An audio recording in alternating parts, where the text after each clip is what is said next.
Welcome to Module 4, Building Relationships with Lenders. So what are we going to cover in this module? We're going to start with talking about how lenders vary.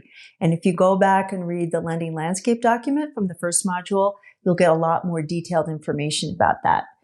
And we'll talk about the value of understanding a lender's requirements and how, once you understand all that, how you can become a trusted referral partner to the lenders in your region. The good news is that although lending is a rather technical arena, and I think we needed a 16-module series to cover a lot of the topics, lending is still really based on relationships, and you can develop relationships with the lenders in your region, even if you haven't mastered all the technicalities, and become a trusted referral partner. So first thing is, no two lenders are alike, and I wish we could give you a very simple checklist that applies to all lenders, but that's just not the reality of how lending works. Every lender is different. So we're going to get you enough information that you can adapt to the lenders in your region. Even mission-based lenders, who I've worked a lot with CDFIs throughout the country, everyone I worked with had a slightly different approach and criteria for how they did underwriting and lending. The other thing that happens is you can get to know an institution, and for some reason that lender changes over time. Leadership changes, economic circumstances change. You might have to go back and figure out where that lender is at after time has passed. Quality referrals matter to lenders, though. They really do. Every lender I've ever talked to would tell you that a quality referral is more important to them than anything. So if you're somebody who can be feeding good referrals to a lender, they will love you. And this requires you to learn just enough about who they are and how they do things so that you can become that trusted advisor.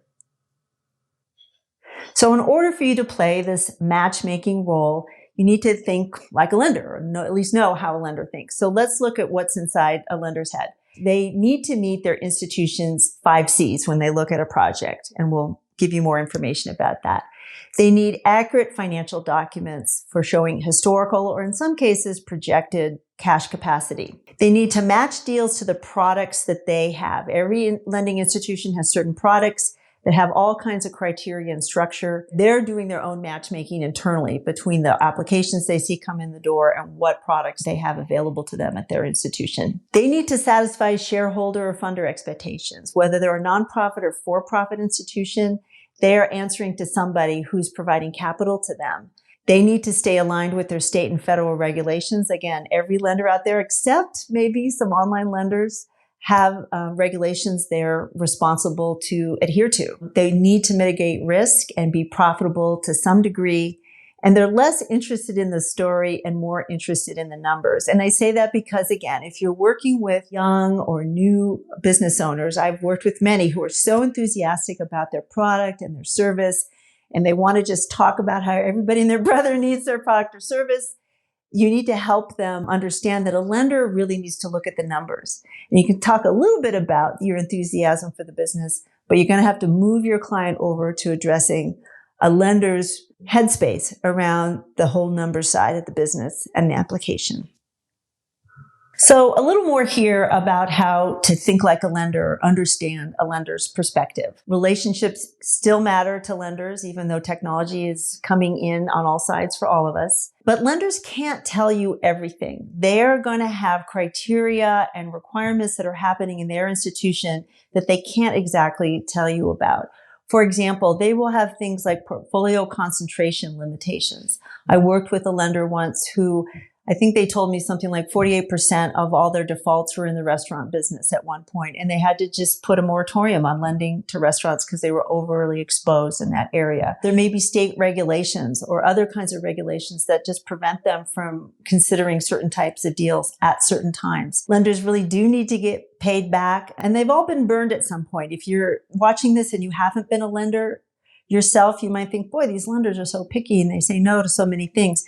But once you have been a lender and you have gone through some defaults, it changes you. And I've seen every lender that I know readjust their criteria and their process based on defaults. And that's how they end up deciding what qualifies for a loan. Becoming a trusted referral partner to a lender will work better with small banks, credit unions, and CDFIs because they have a local focus. This is going to be hard or maybe even impossible to do with fintech and some of the big national banks, because you can get to the decision maker. You can start a relationship and, actually make an appointment or have a phone call. And this is how you create a win-win through mutual understanding. And I suggest starting small. Don't expect maybe to build this relationship in one meeting or one luncheon. It's something you might want to cultivate over time.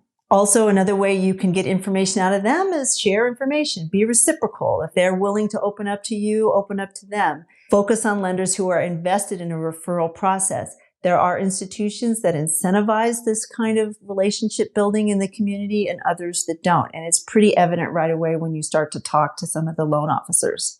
And of course, give it time. Be willing to take a few months to develop these relationships.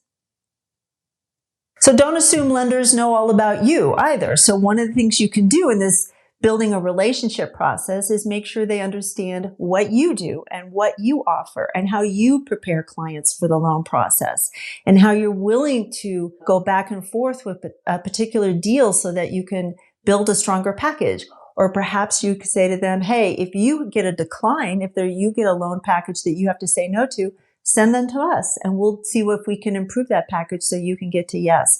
So be sure to promote yourself and make them aware of how much business development work you do with clients, because that will interest them in getting these qualified deals that every lender wants. So in building relationships with lenders, it's this process of getting to know each other and then working with your clients to help them get through the door and get a yes. So if your clients are new to this process, helping them prepare by taking small steps. Do they have a business and a personal checking account? If not, help them set that up. Maybe introducing them to some of the bank management. There's lots of ways you can do some preliminary work before the loan application to help prepare your clients to be better positioned to get a yes from that institution. And train your clients on how to provide a narrowly focused presentation highlighting their capacity on cash, credit, and collateral so that they are thinking like a lender too, right? So that they start to have some of this information about what a lender needs to see in order to say yes. So that's the end of chapter 1 of this series. I look forward to seeing you in chapter 2, Underwriting Basics, and our next module is number 5, What is Underwriting?